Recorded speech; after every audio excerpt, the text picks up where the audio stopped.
Bom, pessoal, então dando continuidade ao transporte pela membrana plasmática, nós vimos aí na aula membrana plasmática parte 2, a parte de transporte passivo difusão.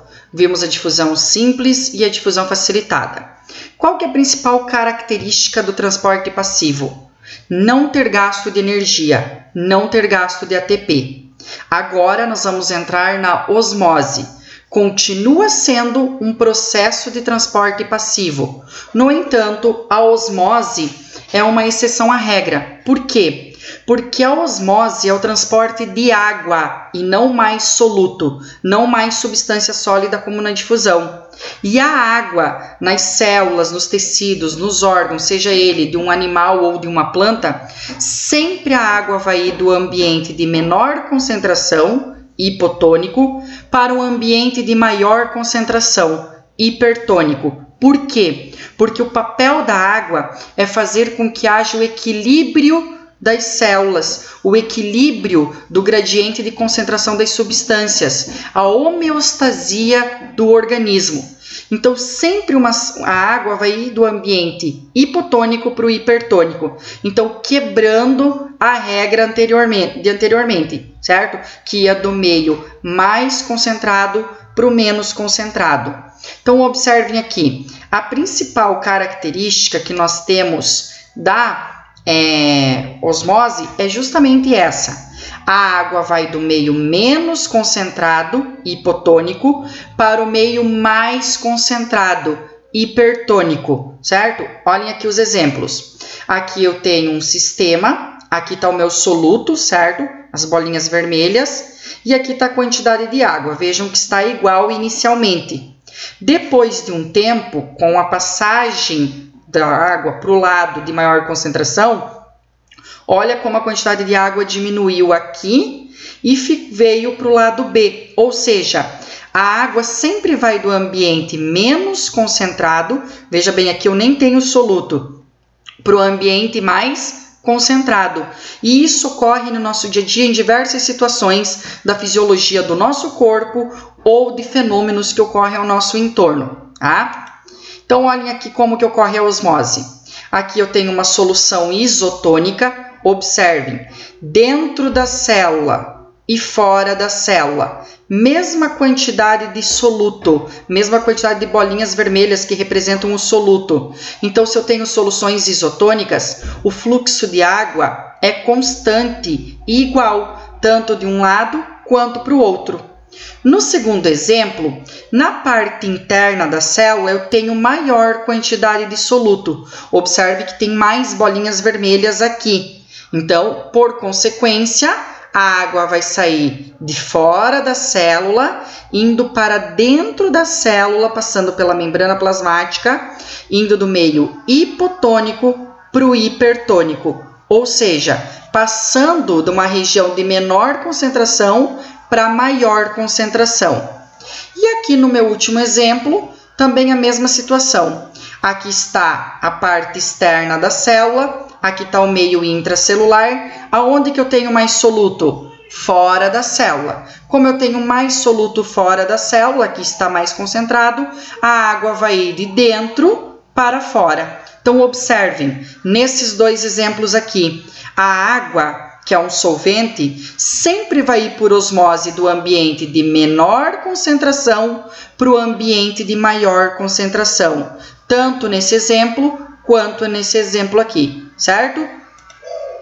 E aí, o que acontece de modo geral com as células do nosso organismo? O maior exemplo que exemplifica como que acontece a osmose no nosso corpo é justamente as hemácias. As hemácias são células do nosso sangue, são os glóbulos vermelhos do nosso sangue. E esses glóbulos vermelhos, eles têm a função de transporte de oxigênio, certo? É as células em maior quantidade na corrente sanguínea. Por isso que o nosso sangue é de que cor? Vermelho, tá? Então, observe o que vai acontecer com as nossas células. Quando eu tenho aqui, esse desenho aqui, prestem bastante atenção aqui onde eu estou colocando o cursor do mouse, para que vocês entendam bem essa parte do conteúdo. Essa aqui é o formato padrão de uma hemácia. As hemácias são células vermelhas, né? Compostas aí por hemoglobina e são arredondadas com a parte central levemente achatada. Lembrando aí como se fosse mais ou menos um prato, certo? Que é redondo e com a parte do meio afundada. Se eu colocar as hemácias em um meio isotônico, o que é isso, professor? A solução que está nesse becker aqui, certo? Tem a mesma concentração de soluto que a hemácia. Então, veja, a água vai entrar e sair na mesma proporção, certo? Não tendo um ambiente com maior ou menor gradiente de concentração. Já se eu colocar a hemácia em um meio hipertônico, veja bem, pessoal, meio, a solução é hipertônica, tem mais soluto fora que dentro da hemácia. O que vai acontecer com a água, já que osmose é a saída da água do ambiente menos concentrado para o mais concentrado? A hemácia vai perder água e vai acabar o quê? Murchando.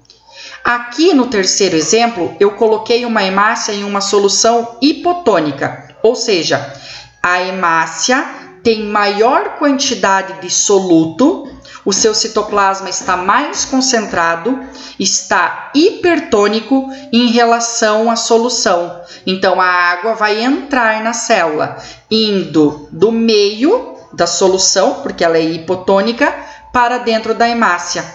Como a hemácia é uma célula animal, certo? Ela não tem vacúolo, ela não tem parede celular.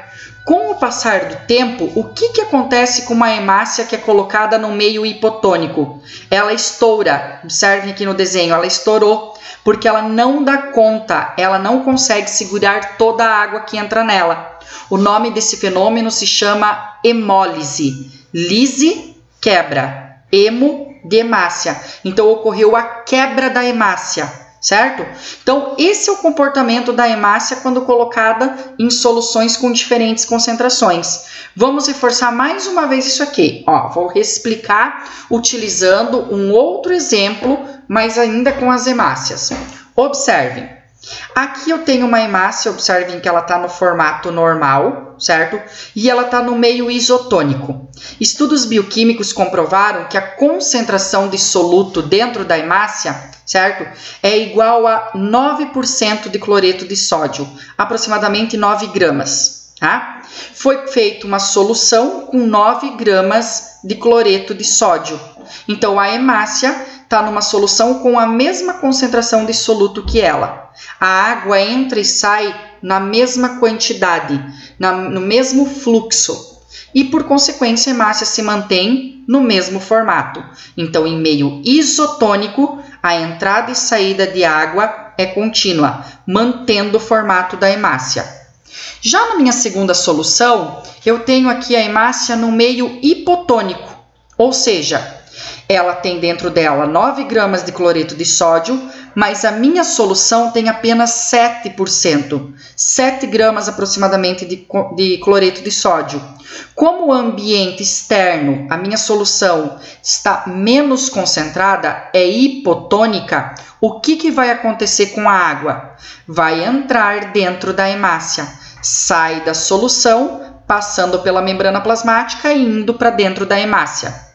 Então, no meio hipotônico, a hemácia recebe água. Olha aqui as duas flechinhas, indicando que está entrando água. Como eu falei agora há pouco, a hemácia não tem o controle dessa quantidade total de água.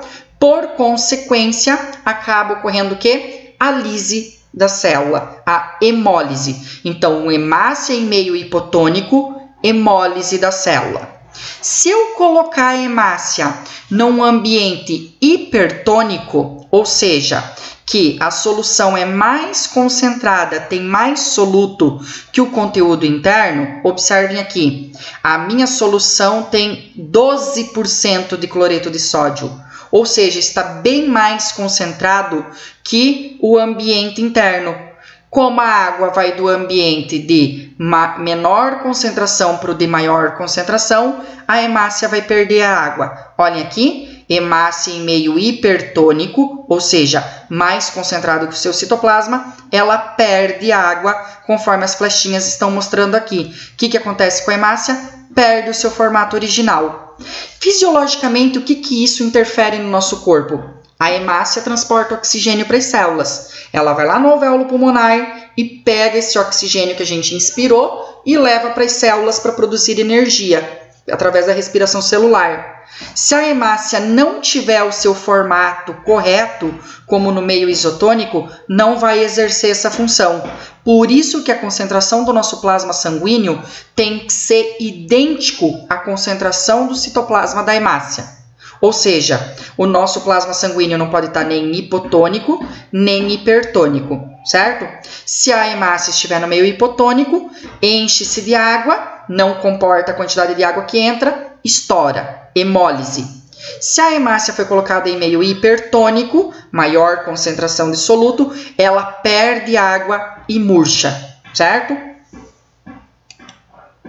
E aí, agora nós vamos ver o que acontece na célula vegetal, tá? Então, para quem aí for da área da agronomia, da área específica, né, do que vai trabalhar com vegetal, nós temos que ter um cuidado, porque tem que ter um entendimento maior sobre a osmose em células vegetais. Como assim, professor?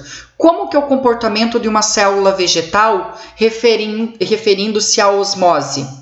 Lembrem-se que a célula vegetal tem o vacúolo, que a célula animal não tem, e a parede celular. Então, ela vai ter um outro tipo de controle. Como assim?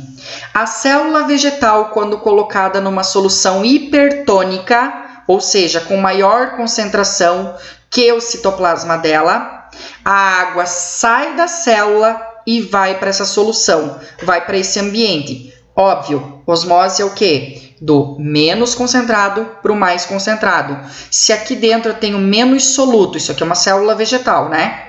Aqui tem menos soluto e fora está mais concentrado, meu meio é hipertônico, ela vai perder água. O que acontece? Ela murcha.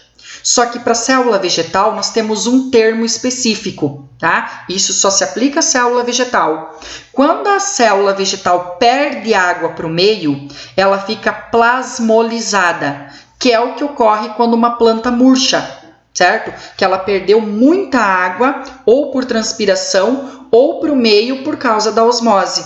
Então ela ficou murcha, ó. Perdeu o seu formato original. Veja que uma célula vegetal plasmolizada não tem o formato original. Ela acaba o quê? A parede celular e a membrana plasmática acabam regredindo e ela fica plasmolizada. Do contrário, quando nós colocamos uma célula vegetal em um meio hipotônico, ou seja, a concentração fora da célula é menor, então a água tende a entrar na célula, porque aqui dentro está mais concentrado. O que vai acontecer com a célula vegetal? Ela recebe água. Professor, ela vai estourar? Não. Diferente da célula animal, a célula vegetal em meio hipotônico não estoura. Por quê? Porque a parede celular e o vacúolo guardam a quantidade de água excessiva que entrou na célula. Até porque, em algum momento de estresse hídrico ou que a planta não tiver água disponível, o que ela vai fazer? Ela vai usar essa água para o metabolismo dela. Então, a célula vegetal em meio hipotônico não estoura. E como que ela se chama? Túrgida. Tá? Muito importante isso. Eu vou recapitular aqui a célula vegetal. Célula vegetal, aqui é o formato dela padrão. Tá? Tem o vacúolo e a parede celular. Célula vegetal em meio hipertônico, ela perde água, ficando plasmolizada. Célula vegetal em meio hipotônico, ela ganha água, ficando túrgida. Então, ela não vai estourar. Então, túrgida e plasmolizada são termos aplicados apenas para a célula vegetal. Certo? E isso vai ser muito importante lá na fisiologia vegetal, lá no funcionamento do vegetal como um todo, tá? Um conceito bem importante, pessoal, até vou retornar aqui nos slides, tá? Toda osmose é a passagem de água, nunca de soluto, certo? A gente nunca utiliza osmose para passagem de soluto pela membrana. Professor, mas pode ser que essa água não entre apenas pelos poros da membrana, certo? Pode ser que a água passe por proteínas. Mesmo a água passando por proteínas, que daí são proteínas específicas, chamadas de aquaporinas, né? Poros de água. Ela passa por essa proteína, mas não é difusão facilitada, porque difusão facilitada é a passagem de substância por uma proteína, certo? Não é um tipo de difusão, mesmo que a água passe por proteínas específicas chamadas de aquaporinas. Então, pessoal, resumindo, transporte passivo, 2 tipos, difusão simples, difusão facilitada e osmose, né? Na verdade, 3 tipos, né? Mas 2 tipos geral, a difusão e a osmose. Qual que é a principal característica do transporte passivo? Não há gasto de energia. Lembrando que difusão é transporte de soluto, quando passa do ambiente de maior concentração para o de menor concentração, né? Do hipertônico para o hipotônico. E a osmose é transporte de solvente, mais especificamente água, indo do ambiente de menor concentração para o de maior concentração, hipotônico para o hipertônico. Gente, osmose é super importante e volto a repetir, é um dos principais tipos de transporte pela membrana, certo? No nosso cotidiano nós temos diversos exemplos de osmose. Quando você, por exemplo, lava o alface lá para o almoço e aí você tempera o alface com sal, vinagre, óleo, tipo de tempero a gosto de cada um, depois de um tempo você percebe que o alface murchou. Por que ele murchou? Porque a água que estava dentro das células do alface saíram para o ambiente mais concentrado. Saiu do ambiente de menor concentração para o ambiente de maior concentração, provocando a murcha da célula. Se a gente fizer isso, por exemplo, cortar uma batatinha ao meio, colocar um pouquinho de sal num buraquinho dessa batatinha, que você tirar aí com uma colherinha, você vai ver que depois de um tempo esse buraquinho vai estar cheio de água. Por quê? As células da batatinha vão sair e ir para o ambiente que tem sal, que está mais concentrado. Um péssimo hábito que as pessoas têm é colocar o sal na lesma, né? Ou no sapo. Qual que é o objetivo? Matar o animalzinho, né? Para quê? Para que ele perca água. Então, quando você coloca o sal sobre o animal, ele acaba se desidratando, porque o ambiente externo está mais concentrado, tá? Mas isso é muito feio fazer, porque o sapo e a lesma não faz mal para ninguém, certo, pessoal? Então, encerrando a nossa aula aqui, a terceira parte a respeito de transporte pela membrana, tá? Que é o transporte passivo.